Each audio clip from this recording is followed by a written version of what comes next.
Hello, everyone. Welcome to SureFire Live. Thank you for joining me tonight. I hope you guys are doing well. I know it's busy season, so I would anticipate a lot of people are tired. A lot of people are, chimneyed out, if that's even such a thing. But tonight we have a special guest, Joe McClure, who is the executive director for HPBA. And we met not too long ago. It's kind of a newer job for her. And we're excited to hear from her and what they're doing for the Hearth Patio Bar-b-que Association. As you guys know, it's an open conversation. I always love the input you guys have. Tonight is a great night to ask questions about what she sees as happening in our industry. And, I've talked about before where one of the issues over is very much part of what they do. Their guild work and their association work is very, very important to them. And they are banded together to do things, and whether it be education or whatever. In this country, from some of the numbers I've seen, basically about 20% of chimney companies are members of the guild. There's about 4,000 to 5,000 companies, about 1,000 members, and it's been that way for a very long time. There seem to be more chimney companies, but not necessarily guild members. And that's a battle. I think that those kind of memberships and associations are always good. You learn a lot. I can say that some of my very most growth came from being a member of the guild, especially early on when, it's forming the company, but you always learn from others. Got our first comment of the night, says, good evening. Good evening. Sorry, I can't see who this Facebook user is. Thank you for joining us tonight. So with that being said, let's bring on Jill. Hey, Jill, how are you? How are you, Mark? Thanks for having me. Oh, thank you for having it. Thank you for being a guest tonight. We met just the other day, and I thought, man, you should come because you guys are coming to Nashville soon for your big event for the year. And just give us a background of how in the heck did you find this chimney business? Well, I think it found me, actually. I'm very fortunate that about June of last year, I got a call about HPBA, and I'd really never heard of HPBA before, but I've been in the association industry for 15 years and representing some different industries. And one of those was the Colorado Oil and Gas Association. That's where I started in association work. And then I worked for the Texas Association of School Boards. And then I was working for a national retail association in Austin, Texas, when I got this call about the HPBA role. And I think because I had been in the energy industry and because I had worked with the retail industry, my name must have shown up in a Google search. And, they contacted me. And that's when the conversation began. And about November of last year, a little more than a year ago, I got the job offer and had to figure out how to move my family of four, my two tweens, and our three corgis and my husband to 1,500 miles away to Northern Virginia from Austin, Texas. Wow.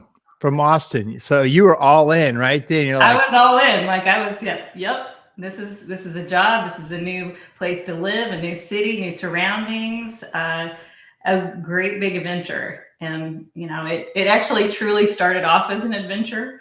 If I can just tell this brief story, this account of the journey to get here. We were planning to leave, I don't know, maybe 4 or 5 days before Christmas last year. We packed up the whole house. The movers had already taken like 99% of our things and were already headed across, the country. And we had a little U-Haul behind our SUV and all of us packed in. And our goal was to drive to Mississippi, where my mom is, and spend Christmas with her, and then get to Virginia in time for the movers. So we were, going to hang out with mom for a couple of days, spend Christmas with her. And then, I don't know if you remember this, but about that time last year, there was a big storm across the Southeast. Right. Ice storm, treacherous roads. And I was already worried about that little U-Haul back there. I know people who tow big things laugh about that, but that was already something that was kind of stressing me out, to be towing this little U-Haul across the country. And I was like, we just have to wait until it's clear. And so we waited, and the saddest thing happened. It cleared on Christmas Day, and we had to pull away from our home that we love on Christmas Day, the day you sit in front of your fireplace and you want to open your gifts and you want to hang out with your family. That was the day that we had to say bye. We're going to be in the car for at least 12 hours today and head out. But we were headed to Virginia. I only got to spend one night, Christmas night, with my mom. We made it to Mississippi that night. We got there at 8:00. Had to leave by 8:00 the next morning. So it was like, hey mom, Merry Christmas, bye. Yeah. Hey, see you later. Yeah, thanks for a meal, and left. But we Were the made roads, it to Virginia. were the roads okay? They were, thankfully. They had cleared enough that we didn't have anything bad happen at that point. But we did get a call. We got a call from a contractor that was already working on our house, just doing some touch-ups from like the inspection, right? And he sent me a video of my water tank gushing water. Apparently it had frozen over and pipes had burst. So There's a lot of that. It wasn't really a brand new house, but it was our brand new house. I'm like, okay, I already have a project before I even move in. But that was quite an adventure. That was how I got here. I have to say it got better after that. Thank goodness. That's exactly how everybody got in the chimney business. Something didn't work out. Something went really bad, and you found yourself in the chimney business. So welcome to the party. We all have these stories. Like, I've made it to the party. Yeah, this was going to happen for me in my life. It didn't, and now I'm a chimney guy. So you're in good company here. Yeah, we got some early people. Brian from On Duty is with us. Thank you, Brian, for joining us. Lewis Lee, hey Lewis, from Portland Fireplace and Chimney here. He has really gotten involved in the industry a lot and very big into education. So thank you for joining us, Lewis. Jeremy Maynard, excited for Nashville. Last year was excellent, saying the whole team this year pumped for your exhibition. We're going to talk about, and then we have another. Sometimes I can't see who the people are through my screen, but the people who join. So, man, I'm glad you made it to us, and it's a great group of people. It really is. And the longer you get to know, the more people you get to know. It's a very unique, pretty eclectic group, I think. But really good, giving, good-hearted people, really want the best for each other, really helpful to each other, especially on the chimney side. Now, the hearth side is a little different. The retailers, and it's a little bit different. But I think in general, I think people that have service in their heart have a kind of a different outlook, I think, in general. But so let's talk about a couple of things. I have some notes. One, let's just start it off with Expo. Jeremy said he's excited to come to Nashville. Coming to your grounds, your stomping grounds. That's where we'll be there, and we're gonna have a lot of people in visiting ahead of time, and there'll be parties and groups and things. So talk about what you guys are doing, what Expo is, and how that all works. Expo is an impressive show. My first one to attend was 2023, and just walking in and seeing this fabulous show. It's a pretty show, just all of the tremendous products and things that people have on display. It's so fun to walk through and see the technology and what's new, and just see the buzz going on, all of the people connecting. I love that part, seeing people, hugging in the aisles and high-fiving and getting to see people that they've missed. I think that the people are what make it super special. You were talking about what a great group of people they are. They are earnest. They are hardworking. They are smart. And they've been so welcoming to me. I really, really love that they've just, been so welcoming to me as a newcomer to the industry, and you don't always get that. So I really appreciate that from all of the folks. It's going to be at the Music City Center, and that's a world-class venue anyway. It's a beautiful venue. About how got the whole center. Yeah, it's great. About how many vendors or how many people display at this show? Yeah, over 300 companies come to to the HPB Expo, and thousands of people show up. It'll be like 5,000, 6,000 people, and Yeah. I hope I'm not underestimating, because I know Nashville is really where we get the biggest crowd. People love coming to Nashville. They So do. Are you going to have the outside burn and the outside burn area for all that for the barbecue? we will. It's going to look a little different this year. We Mhm. are keeping in mind that it is the middle of February. We're a little earlier this year than we typically are.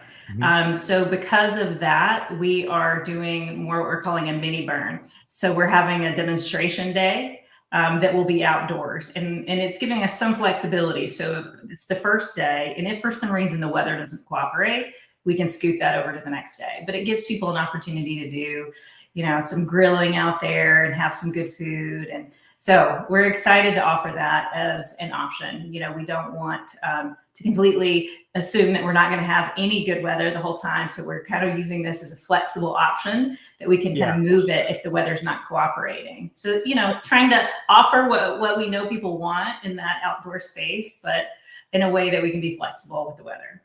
Several years ago when it was in Nashville, it froze over. It's kind of like the Texas thing. And it Yes. was crazy hard to have that show and walk. Like Nashville does not handle ice and snow very well. And it was a tough, it was very Like cold. Texas. And then a couple years after that was when COVID hit right at the HPBA event. Like it The New was Orleans hitting show, the New right? Orleans show while we were there. So it's a wild show, but some crazy things can happen. But I think it's a perfect time. The industry's back and people are back and going, and almost everybody I talk to now is up, and that their businesses are up and kind of recovering pretty well. Somebody else says their backs hurt, when you're seeing people at the show. So it's true. Yeah. Registration numbers are so they're always, they trend maybe 20% higher for Nashville. They're trending 80% higher right Are now. you serious? Yes, Wow. 80% higher. So we Wow. know that, people are excited to get back to Nashville, and these numbers, rival numbers pre-COVID. So we are looking forward to a really bang up show. People are going to show up for it. So there are some vendors on our floor that haven't been there in a few years that have come back. So Yeah. we're really excited about, some of the companies who are showing that just, haven't been able to make it the past few years, but they're back. Yeah. So we're doing some new things too. So, some of the things that there will be an industry party, we kind of started that a few years ago, but this party will actually be on Valentine's Day. Oh, So you kind of, if you want to bring your sweetheart, we've got something for you. But if you don't, we've also got something for you. It's going to be a grand party, and it's going to start like as soon as the trade show floor closes. They'll be able to walk upstairs to the grand ballroom to the big party. And the party kicks off with a brand new industry awards program. Our friend Tim Reed is going to co-host that with me, and we're going to be giving out some industry awards. I can't wait to do that and honor some people who have been really dedicated and giving their time and their service to the industry. awesome. I love that. And Tim is awesome. Yeah, he's a superstar. So that's cool. I hadn't seen that done before. So on that, I notice, and not that I noticed, but I can see that there's a big focus on education for you guys. Like For you guys, sure. for years there was kind of an education path, but then there was the trade show was by far the big thing. And it seems like, education has moved up in the priority things, and I could be wrong, but it seems like, there's you have Copperfield and you have CSIA doing a lot of stuff, and NFI. A lot of people are doing a lot of education for you guys to bring that along. Can you talk about, what that's like for you?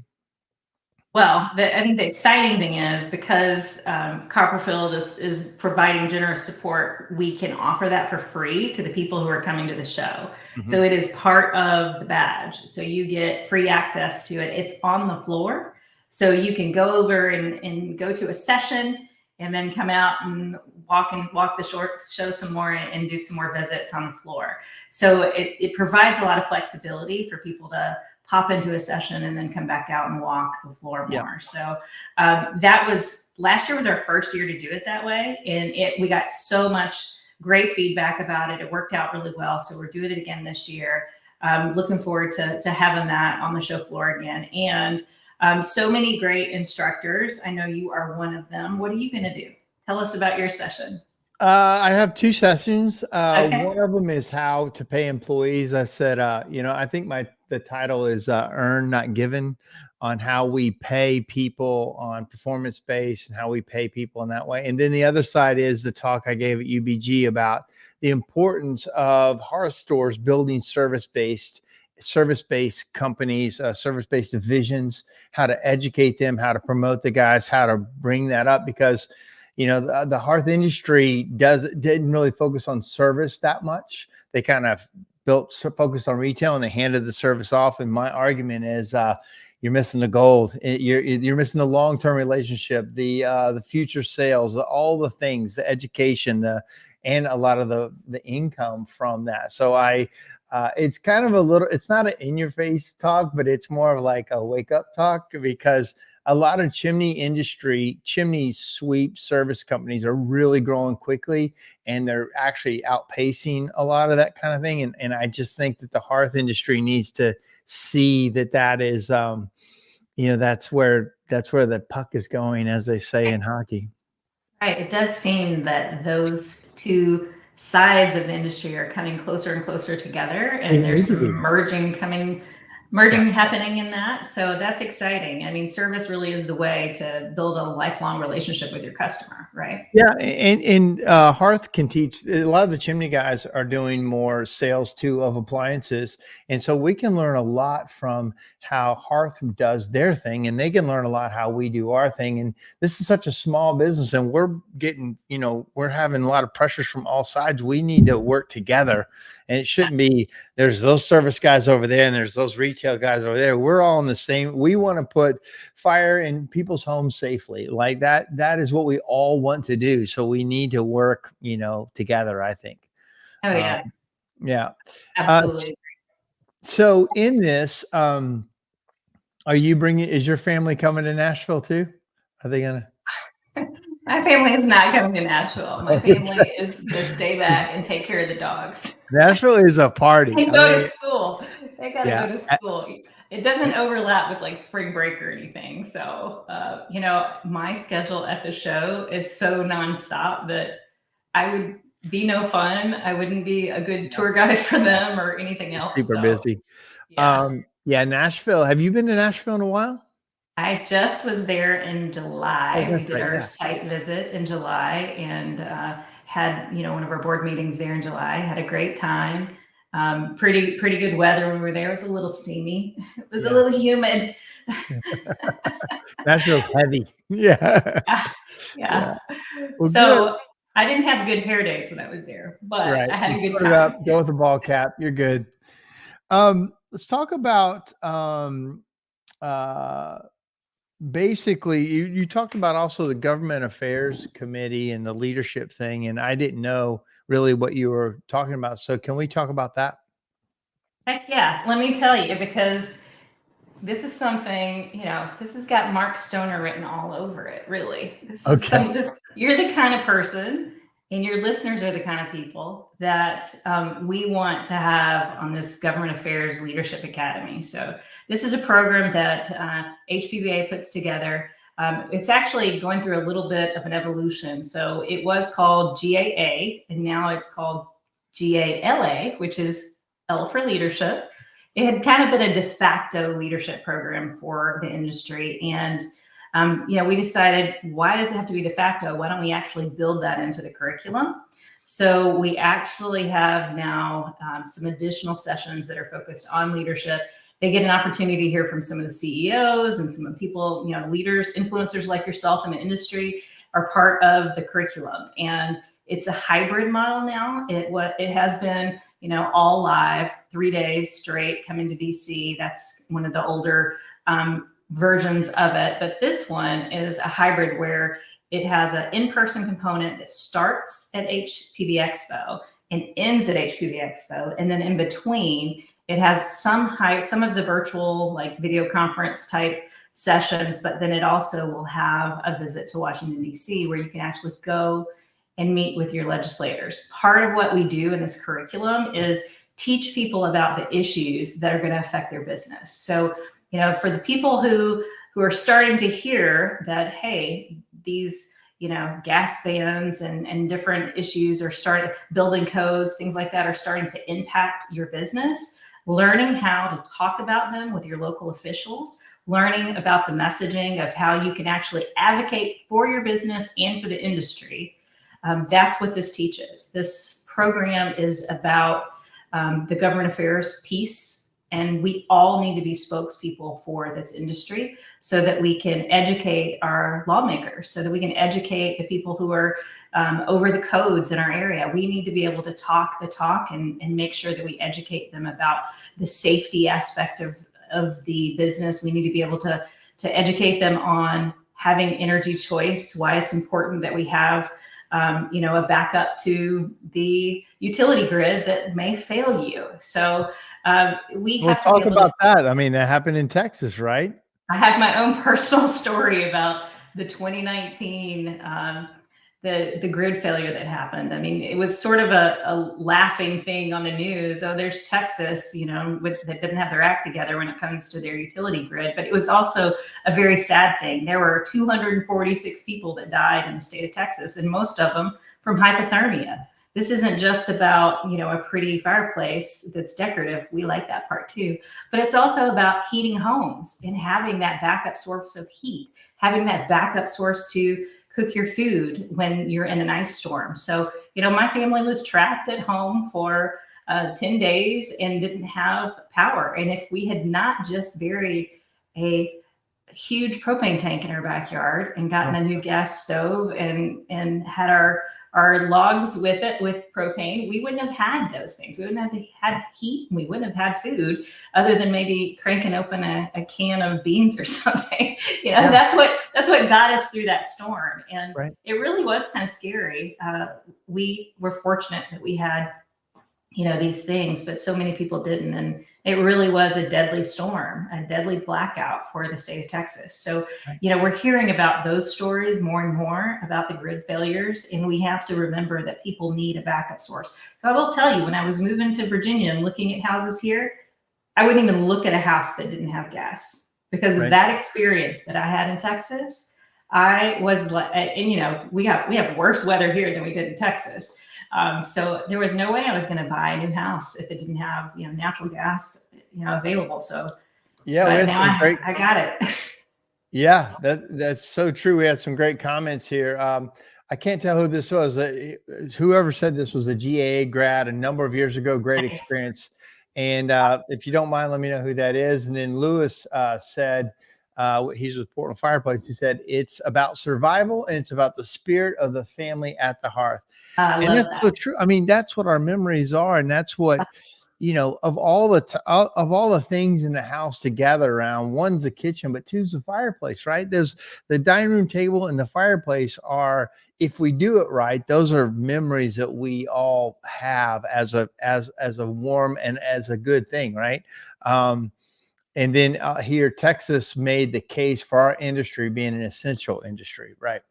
Yeah, it did, because all the pressure that's being put on the grid too with electric, you got to figure out how to not be on electric, because we're going to put all the cars and all that, everything on it. And it's, you know, it's bound to be a disaster. And I think not as a prepper, but I think as I get older, I want to make sure I'm prepped for some things, not craziness, but you know, you need some backup heat sources. You need some backup food. You need some, in my opinion, some protection. You need some things, right? As we learned through the pandemic, we didn't know what we needed to prepare for, right? And we don't know what could happen. So I am with you. I like having multiple sources of energy at my house. It only makes sense, right? Like, we go through this, you know, thought process that it's going to stay like it is now, but we understand that our sense of reality right now is very fragile and can change in a second. And so why wouldn't you prepare yourself in case it does change? It's only, you know, I don't say inevitable, but it's just, it's, good stewardship of things. That's why you save some money. That's why you have backup things in case things don't go as they are today. So I think we're on the same page. This is Robert Huda. Hey, Robert, thanks for joining us tonight. Do you know Robert? Do you know him? Yeah, he's with the RLH industry. He's been in the industry a long time. He was with the CSI board for a long time, and really good advocate for the industry for a long time. He actually was, I think he was in government there for a minute. I know he ran for some things. I think so. So I'm speaking. I probably shouldn't be speaking when it's things I don't know about. But Robert, thank you for joining us. So on that, the leadership thing, how do people get involved with it? Is it a link, or do you get nominated for it, or how does that work?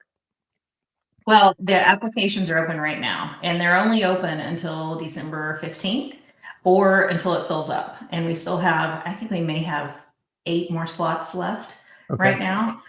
So, if somebody's listening and they haven't been part of it, they should go on to the hpba.org website and go ahead and sign up. And it's so worth it. Everybody that I've ever talked to who's been part of that program has told me how life-changing it was.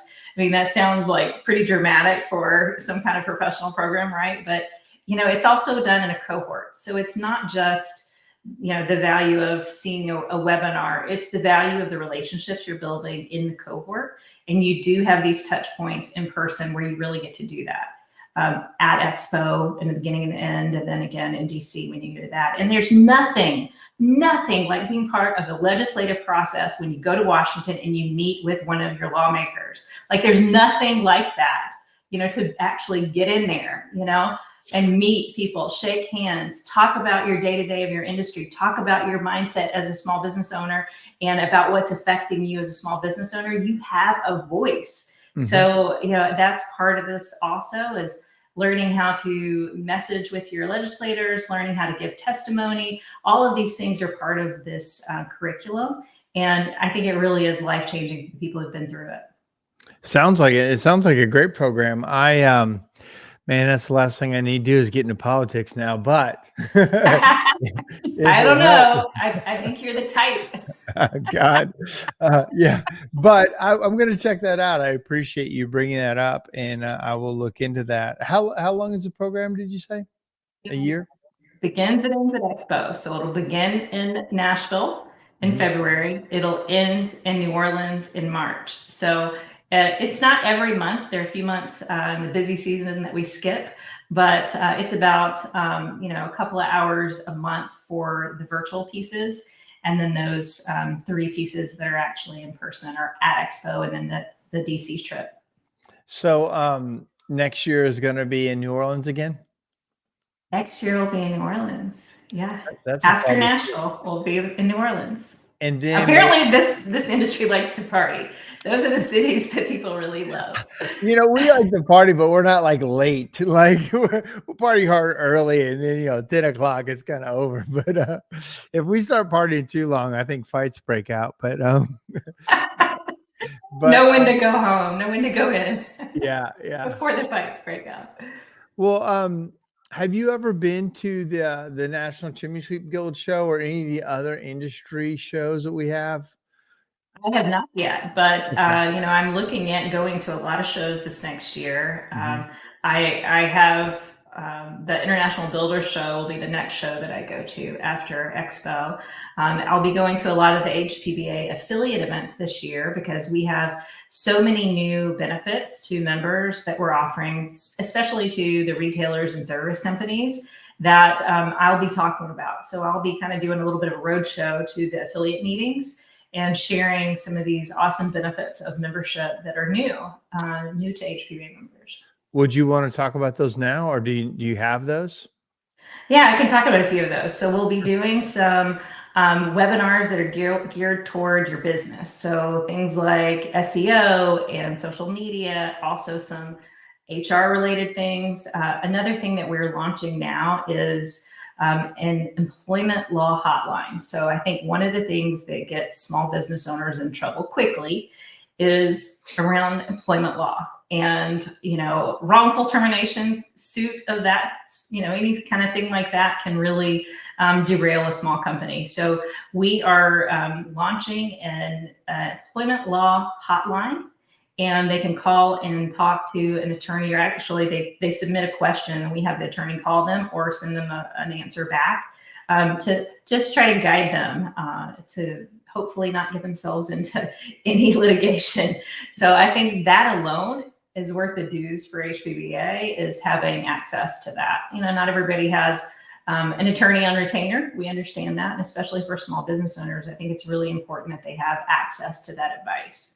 Well, even if you do have one on retainer, you may not want to use up your retainer when you make a quick phone call, because they're Right.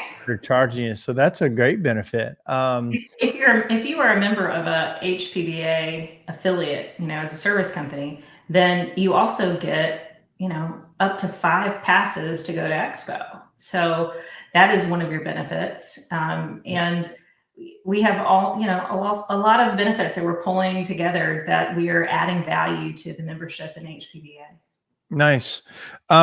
So in HPBA, what are some of the problems you've seen? Like when you deal with Hearth stores and when you deal with, just the people as you're learning, what are some of the things that stick out as some problems that either need to be addressed or solved or are creeping up on us or anything like that?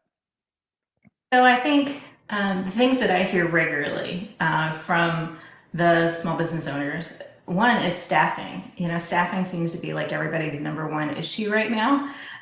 Trying to hire, trying to retain, trying to offer, the benefits and the things that will attract good talent and retain them, right? So that is definitely a top concern.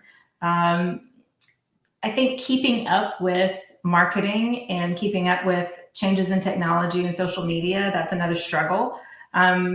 People need more of that. And that's why we really want to get into the webinars, some education outside of just at Expo, something that kind of happens all year. And that's more of a webinar that they can, sit in their office and hear, or they can listen to a recording later and take that in when it's good for their schedule. So we'll be doing a lot more things like that to offer that information. For guys that I talk to, like you said, getting people to want to come work, learn the chimney industry, you spend a lot of money training them, and then, and retaining them is one of the hardest things that there is. And I know Tim Reed talks about this, but that's a challenge we all have. I'll tell you, some of the businesses that do the best have great cultures, and they have great training processes, and they have great pay structure. And what I've seen, in fact, I just got 2 guys came to work for me that came from other chimney companies. There are Hearth stores, basically 2 of them. And one of the biggest problems is, that they weren't being treated well and paid well enough. And then they start looking. And so I think that's very interesting. I think it's something a lot of people miss, is how to pay your people and how to get buy-in to what you're doing and have like a career path. And what I'm going to talk to about at the event is kind of building a career path for people.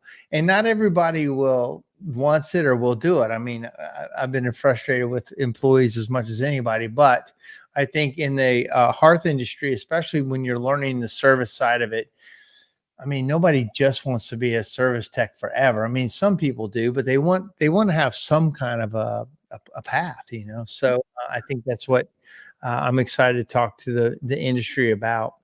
I love that. 100% around career paths and creating a trajectory. People need to know that there's room to grow. I think that's what retains people. That's what makes them excited to stay with your company, is when they know they have, a path for growth. Yeah. So how big is the staff over there at HPBA? How many people are you the boss of? Well, there are 14 that work for HPBA alone, and then the foundation has 6. So there's about 20 of us, and we are not all in the DC area. We are spread across the US. We have people in California. We have people in Nashville, actually, in Indiana. So they're in Chicago. We have people across the US that are part of the staff. but we do have a core group that are in the Virginia, Maryland, DC area. What do you think the future for HPBA is? Like, what do you, if you're as the leader of it, what do you want to, what's an initiative that you have, or what is something that you want to make sure you get done under your watch, or, you know, as a visionary for where you're going? What do you see out there? What do you want to get done? So one of the goals in our strategic plan is called Future Forward.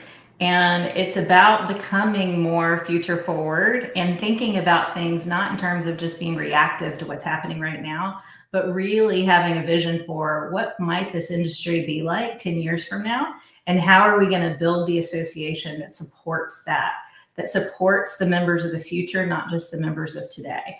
We, of course, want to serve our members of today as best we possibly can, but we've got to keep looking ahead and thinking about what that looks like. I don't have all the answers yet. I'm not even a year You in. don't? You don't I have all don't the yet. answers? Oh my gosh. I won't ever really, if I'm truthful here, but I am listening really carefully. I'm listening to the members in what they're saying about the industry, where it's headed. I'm listening to economists. I'm listening to all the people who are looking at home trends and things like that to try to understand where things are headed. So I want us to not always be reactionary and move out of that reactionary state and into looking at the future and providing a solid future for the industry. So that's part of it. I think part of that is also like this Government Affairs Leadership Academy. I think there's a next step of that. Those graduates of that program, they're kind of like a visionary group. You know, they get they understand more about the industry when they're out of it, and they're part of, I think, the group that's going to inform that future forward goal. They're going to be the ones that say, you know, this is what's probably going to be happening on the horizon and how we might prepare for it. So, you know, there are a lot of companies that have like big manufacturers that have like R&D. Well, we kind of have to do some of that in terms of like looking into the future and what is it going to hold. I think this service component that you're talking about is a huge piece of the future. Well, there's like, so for on service, the service guys are interested in having more more things to sell. A lot of times, some are, and so they're very interested in what is it like to open up a small hearth shop. They almost everybody goes, you know, I'm going to open up a small showroom and have, you know, 10 units and appointment only or whatever, and they kind of stick their toe in the water. And the hearth stores do the same thing with service. They're like, I'm going to add a truck. I might add another truck next year. And, you know, I think I think there can be some crossover on some training on if some hearth stores would really lean into helping chimney guys start stores. Now that kind of might be against their gut feeling to help chimney guys do more. But I can tell you this, on the other side of it, most chimney guys have no problem showing you how to run service. And so I think there can be some, you know, Tim Reed is kind of that guy that kind of spans. He helps hearth stores and he helps chimney guys, and he kind of knows that what it takes. But I know a lot of chimney guys get into retail. And I think, again, competition helps. The more availability of products helps. A lot of things are being sold on the internet. So there's really literally not enough people to install these things. Some hearth stores hate that, but it's just a fact. They won't install anything that you didn't buy from their store. I think that can be a problem. I think when you realize how much is being sold on the internet, better figure out how to install stuff, you know, even if they didn't buy it from you, because then you got the lifetime value of the customer. You go every year. And when that thing breaks, which it will, if they bought it off the internet, probably have problems. They got a brand new store that we've got a relationship with. Come see the good stuff. I know you bought the cheap stuff and we helped you with it. Come see what the good stuff is like. You know, like one of my arguments or one of my talks was several years ago, you know, I had, you know, 30 guys in homes every day selling, you know, hearth appliances. Like I said, this iPad is killing your guy's showroom because you don't even know the sales happening. I'm in the house. I swept the chimney. I found problems. I found out they want more heat from it. Chimney's super dirty. It's like, wow, the chimney's dirty. It looks like you use a lot. Yeah, we use a lot. Would you ever want to get more heat out of it? Yeah, maybe. What, have you seen this insert? Have you seen this direct vent? And they're like, no, I haven't seen it. And then I make the sell. And then they never walked into a Hearth store. They never even knew they could go to a Hearth store. I got 30 guys every day in homes saying that thing. Yeah. And I was telling the Hearth stores, I'm like, guys, you got to get in the homes. The money is not waiting for them to come to you. In the homes is online sales and across the threshold. And get in there and become the advocate for the fireplace and sell them their dreams, sell them their sizzle, and then you have a team deliver it. And so, that's Such a different relationship when you think about, you go to the grocery store now and you don't even talk to a cashier, you check out your own groceries. And sometimes that's exactly what I want to do. I don't want to wait for somebody who might be, slow or incompetent. I want to do it myself and get it done, even if I end up being just as slow. There's something about like being part of that action. So like we're in this mindset now, I think, of sometimes even avoiding that face to face. But when you actually have somebody in your home, the level of trust for that conversation to go anywhere, the level of yes. trust that you have to have with them is out of this world. I had someone in my home just last week talking to them about windows. We were replacing some windows and he came in and, he stayed at my house for 2 hours. I gave him fried chicken while he was here. I mean, like we think that the world of this guy now, like we built a relationship. Right. The next time you see him is like a long lost friend. You're like, hey, what's going on? Right. I know about his kids. Like right. he knows about my kids. He knows my dogs now. Like, it was just such a whole different experience. I think about the contrast of that experience compared to, going to the grocery store and kind of not making eye contact and going over to the self-checkout line. Like we really have such a we do. It's safety related, right? One, you can buy the thing on the internet, but you're not sure if it's going to be installed right. And if you got problems, who are you going to call? You've got, this is our industry, our service side is one, safety, but two, comfort. And then relationship building, you now have a window guy, right? That's what you just said. I got a window guy. You're going to call him and give him a chance at first anyway, if you got any issues. Well, in our industry, that's what we try to do. We're their chimney guy. We're their chimney company. You're my people. And that you can't totally get that on a showroom. You get it when you get to the house. And like I said, the second time you see this guy, if you see him again, it's like it's like a long lost friend. The first time, like in a showroom, you don't necessarily have it. And my argument is that's how relationships are really built. For long-term money, like right now on Amazon, I've never talked to a soul from Amazon yet. I buy from them all the time, and that's their model. But they also aren't installing one single thing in my house. There's no Amazon guy coming. He drops it off and puts it in, for me. And that's what we're doing. We're trying to be more like, your advocate. You're going to have, I don't know if there's some cartoon out there that shows like the handymen become the billionaires. Have you seen that? Yeah, Where I think it's like, it's South Park or something where the richest guys in the world are handymen because nobody knows how to fix anything. And so if somebody's listening can tell me what that is, but they show where nobody knows how to fix anything in the future and they have to call the handyman, and those guys are the richest people on earth. And it's kind of true, right? It's kind of tacking everything around my house. Like I'm like going on these apps, like finding these people with all these 5-star reviews, and they're individuals who have found something they're very efficient at, and I'm using that to get things done around my house. So 100%. And in that, like we charge, for us, my chimney company, we're in the $300 to $400 an hour range for us to come out there. And a lot of attorneys, we don't really say that we have flat rate pricing, but in general, what you're looking at is somewhere between $300 and $500 an hour to do work. And they're like, oh my God, I don't charge that much as an attorney, but no, you don't. But also I'm bringing $100,000 workshop to your driveway. I'm also risking somebody's life to get on top of that chimney to service it. They have to be well-trained, insured, uniformed. People answer the phone. Like we have to charge a lot per hour to get a guy to your house. And really that's that's the direction of it all. If you want somebody to come fix something for you, there's fewer and fewer. We've got rid of the trades in schools. We said blue collar work was terrible. I've been this message is long and old, but we've been saying, hey, if you got to do blue collar work, it's like an ancillary secondary prize to go into college. And that was the wrong message. That was absolutely So many wrong. people who don't want to go that path, and the trades are the answer for that. We need it need them. all. You need it all. You need education on that side, but you don't want to run it in the ground. Like one time I was at a guy's house or one of my technicians was at a guy's house, and my technician, who was actually a college graduate, but he was fixing a gas fireplace. He's in there fixing it. And this guy was talking to him, and then he brought his son in to watch my technician work. He goes, "You see the guy working on the fireplace?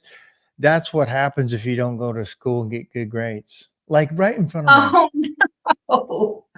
That's And my guy said, hang on. He said, I actually do have a college degree, and this was the best job opportunity that I had, and I wanted to do it. So, that messaging is like, oh, if you got to do the work, you must not, that's my problem, so, there's been a big kind of a shift in that because college has gotten less valuable, and it's become makes a lot of sense to go to trade school or come to the trades and do the work, because that's where, the needs are coming. So we need to make sure our messaging is right. And I think you guys do a great job.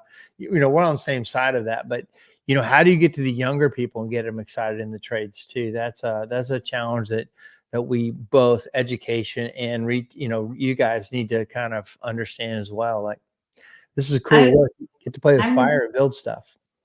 I'm really curious about, the community colleges and trade schools out there. What are they doing with our industry? Anything? Do we have those programs? No, I mean, not in, there's building trades, but there's nothing fire specific that I've ever seen. And maybe somebody else could speak to that. We don't really have anything fire, heat. I mean, there's HVAC trades for sure. Like there's a big trade school in Nashville that's started by Hiller Plumbing. It's called something for the trade. He brings people in, pays for all their stuff, and then they've got a job with this company afterwards. And he's built a really big organization.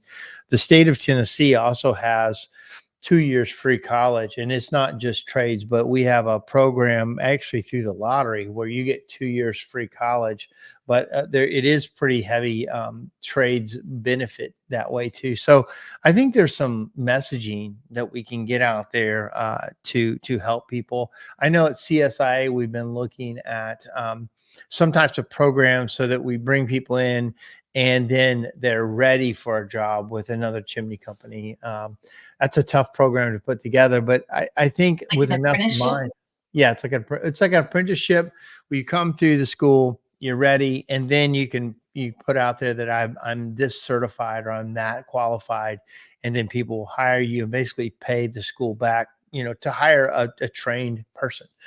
So I think there's a lot of those kind of talks that can happen, and to see, if we can get more people involved and excited about it. But well, we are about out of time. We're 50 minutes in. I don't know if I have any other questions coming in, but anything else you want to make sure you talk about tonight before we close out? Well, I want to ask you a question about where you think things are headed and what we should be focusing on at HPBA. So, I'll just say, like, for the first year, I'll continue to listen after the first year, but for the first year, I've been very focused on listening to everyone and getting everybody's feedback about, what is the direction HPBA should go with different things and what are the challenges we should be addressing. So I want to hear what Mark Stoner thinks of that. Well, thank you. We talked before. I've been watching what's happened over in Europe and over on that side of the world, because they're way ahead of us in some ways in the heating and cooling, in the heating industry, chimney sweeping, they're very high efficiency hearth products. Like they kind of led the way, and now they're being phased out, and it's very scary to watch them being phased out into all electric. Now, I always said in the United States, we actually run better. We run better businesses than they do over there. In some ways, they're better service technicians. In a lot of ways, we're better business marketing. We run different businesses. The biggest businesses overall in the world are in the United States for the chimney industry. Over there are a lot of really small, cottage places. But for us, we run different businesses. But I think the future is getting into more houses, being more accessible.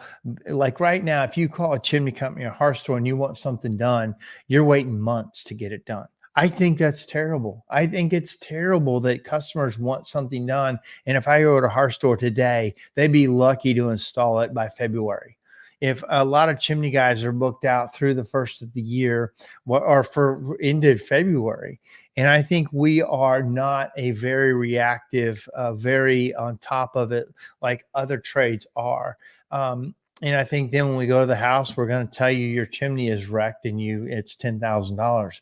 I think that's also a terrible message long term. We have to have better solutions that aren't just into the world kind of stuff. A lot of us in the chimney business, we look at every fire super critically, and we always look for the problems instead of like even what Lewis said before is like, man, it's the heart of the house. It's the feel good time. And yes, there's safety issues we all have to address, but our messaging has to be, it has to be, this is the main part of the house. You want this to be right in your house. You want to have a fire and it not spread and enjoy it. And we want to be big fans of it and make it easier to use. And so training more people, being easier, having better access and better service, more sophisticated businesses like what we don't have really good marketing programs for year-round business. Almost no hearth stores have maintenance packages for what they sell. They don't have any annual service agreements. They have very few really good marketing follow-up contacts to introduce new products when new products are out. They don't do the things that you need to do to introduce new product, new efficiencies, annual services, additional services, maintenance packages. Like there's so much that we can do, and we are just not doing it. The majority don't do it. They just wait for the phone to ring and then react as best they can. And you said it earlier, we're too reactive. We are not nearly, there's very few hearth stores that are very proactive, and same with service companies. Got a message. Great talk, Mark. Things are going to wood, the only true renewable fuel source. I totally hope you are correct. When crap hits the fan, everything goes to wood. And Robert again says, bring back fireworks. Yeah. Yeah, that's my kind of long answer to that. There's so much more we can do, especially if we have a dwindling marketplace, fewer and fewer people using the products. We need to be better for those people that are using it, like really, really good. Maintenance packages. Nice. Jay Walker says that. I mean, are you kidding me? Why are you selling so many gas logs, direct vent fireplaces, wood stoves with no maintenance package? No other industry does that I know of. If you buy an HVAC unit, you get a maintenance package. You buy a roof, you got a warranty package. Like, what are we doing? Well, all of these topics, right? These are all reasons to come to Nashville, so they can hear you talk along with a lot of these other folks who are on the education schedule. So much good information is going to be there on top of getting able to see all the new products and things that are on the show floor. But the education really is strong. And if someone needs a review course, wants to take a test, we've got that too. Wants to take their exam, they can do that at Nashville. So it's February 13th through the 15th. Yep. And I can't wait. I am counting down the days. Let me make a note here. HPBA. Hold on. It's going to come across to HPBA. And what's the dates again? February 13th through the 15th. 13th through 15th. Oops. My typing is terrible. And there's another special thing happening on February 12th that I want to talk about. And it's the retail roundtables. So for those of you in the audience who are looking to get into retail, or you're just, I mean, you're a small business owner, these are going to be relevant topics to you. It's a new thing that we've added that happens right before the show opens. So on Monday afternoon at 2:30 in Nashville, you can be in a group of your peers and talk and have some peer sharing about, you know, how they're marketing, about how they're staffing, all of those big topics that are relevant to the people in this audience right now. They're going to have a chance to talk to people all over the country about what they're doing and gain some great ideas and share in those challenges. So that's a little extra piece that happens the day before, and it's worth coming in for. The other thing you get to do if you come that day before is go to the affiliate receptions, and they always have nice parties. So that's exactly what. Yeah, that's exactly what's needed. You learn so much from those roundtables from the people who are really doing it well and have, you know, little bits of advice that can totally change your trajectory, save you tons of money, make you tons of money. Yeah. And you don't feel as lonely. I mean, it can be lonely being a business owner, right? Yeah. Just having other people that are sharing the same reality is important. Yeah. Oh, I totally agree with mentors, mentorships, mastermind groups. So we all can just understand the fight that we're in every day, the wins, the losses. We all face the same stuff. It's nobody. We can encourage each other. You know, that's You the need other it. thing that everybody needs. Yeah. Well, that's thank you so much for joining me tonight. A couple more comments. Let me see if I get these. Going to my calendar. Nice. All right. What voids the warranty of a fireplace package? That's kind of a detailed thing. Oh, hold on. Is there a registration process? So Yes. what they got to go to hpba.org? You can go to hpba.org, but there's hpbexpo.org that you can go to. Banners. Let me type this in for you. HPBA Expo. So it's hpbexpo.com. You can go directly to the show page that way, and registration is on that page. If you are an affiliate member, you actually get 5 passes as a service company. So that you can go through the registration process, just putting your membership number in. If you don't know it, you just email us and we send it over to you. So we would love to have some more registrants. I think it's going to be a fantastic show. Lots of fun parties and things to do at night. So many fun people to get to talk with and learn from. And I'm looking forward to shaking your hand in person, Mark Stoner. Well, absolutely. I know that SureFire is going to be there. Our company is going to be there, kind of close to you guys, I think, as far as on the floor. Final, on the floor. Do you still have room for more vendors? I know you're kind of filling up. Is there still more room for other vendors? There is still some room. We get a surge about this time between now and the first week of January. There's another surge, and we'll be pretty maxed out at that point. So we have a few still open right now, but we are open for still adding some more. Still have a few open slots. So the person asked this question, what voids the warranty of a fireplace package? Private message me and let me find out exactly what you're asking, and I could give you my best information. Well, Jill, thank you so much. I appreciate your time and look forward to seeing you real soon here in Nashville. I have to bring you some chocolate. I can't wait to try the chocolate. I had to go to the website after you told me about it, and I'm very impressed. Those are the prettiest chocolates I've ever seen. Oh, thank you. Thank you very much. All right, you have a good night. Thanks so much for having me, Mark. I really had a good time. Me too. Thank you. Talk to you soon. All right. Take care. All right, guys, you heard it from the head lady in charge over there. HPBA Expo. There's a lot of people. There's a lot of education going on. I know a lot of us at CSI. There's, I think, 11 classes. I know that Copperfield is doing a lot of classes. A lot of good instructors there. Really education focused, which I think we can all appreciate the need for that. And also it's always good to see everybody and catch up. And it sounds like there's some really cool events that are happening and just talking to other people in the fight. So thank you guys again for joining me tonight. I've got a really cool thing I'm getting ready to go to here in a little bit. I normally don't get out this late, but at about 9, there's this really cool event at one of the hotels. It's like it's got the JW Marriott in Nashville's got this like train ride that's in the lobby. That's all like a virtual experience and drinks and stuff. Not that I drink much, but I'm really looking forward to it. You couldn't hardly get tickets to it. We finally got 3 tickets for tonight for me, my wife, and my daughter. So we're gonna go see that. So we're getting ready to leave. All right, guys. Hope you have a good night. Thanks, and we'll see you. Oh, hold on. Can't wait. First time going to my uncle's, and Dad used to go first time I will be going. My uncles and dad used to go every year. Oh, right. Exactly. Yeah. It's a great event. It's different than it used to be. They used to build like kind of bigger things inside, and now it's kind of a different event, but it sounds like it's growing again. And a lot of trade shows kind of went up and down, especially with COVID. So it sounds like it's got a nice rebound. And for her to say the registrations are up 80%, that's amazing. 5,000-6,000 people. That's by far the biggest show in our industry. So if you're in this industry, you got to get to HPBA to see what's going on. All right, guys. Talk to you soon. See you. Bye.